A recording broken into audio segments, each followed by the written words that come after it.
بسم اللہ الرحمن الرحیم۔ السلام علیکم، میں ہوں محمد ادریس وان ایڈوکیٹ۔ دوستوں، ہم آج بات کریں گے زینب الرٹ ردعمل اور بازیابی ایکٹ 2019 کی۔ پنجاب کے ڈسٹرکٹ قصور میں ایک بچی زینب، جس پہ بہت زیادہ ظلم کے پہاڑ توڑے گئے، اس بچی کے ساتھ جنسی زیادتی کر کے اسے مرڈر کر دیا گیا انتہائی بے دردی کے ساتھ، اور اس مجرم کو پھر سزائے موت بھی ہو گئی۔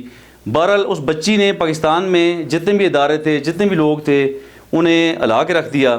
اس کے بعد ایک بہت ہی زبردست پیش رفت ہوئی ہے کہ زینب الرٹ بل پاس ہو گیا پاکستان کے اندر، جو کہ بہت بڑی پیش رفت ہے۔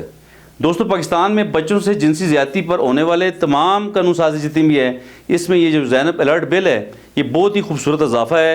8 اکتوبر 2019 کو قومی اسمبلی نے زینب الرٹ بل پاس کیا، اور اسی طرح سینٹ سے بھی یہ بل 4 مئی 2020 کو پاس ہو گیا۔ اس ایکٹ کے ذریعے گمشدہ بچوں کے والدین کے لیے پولیس ہیلپ لائن کے ذریعے اطلاع دینے کی سہولت میسر آ گئی، اور یہ ایکٹ مقامی پولیس کو بچہ لاپتہ ہونے کی صورت میں موبائل فون پر ہنگامی الرٹ جاری کرنے کا اختیار دیتا ہے، اور جہاں سے بچہ گم ہوا تھا اس علاقہ کے ارد گرد 20 کلومیٹر تک اطلاع پہنچانے کے لیے طریقہ کار بنایا گیا ہے۔ اور اس ایکٹ کے نمایاں خط خال میں سے ایک پاکستان بھر سے لاپتہ اور بازیاب کروائے جانے والے بچوں کے متعلق قومی ڈیٹا بیس بنانا، اور تحقیقاتی ایجنسی کے لیے اسمبلی میں ہر 3 ماہ بعد رپورٹ جمع کروانا ضروری کر دیا گیا ہے، جو کہ بہت ہی اہم بات ہے۔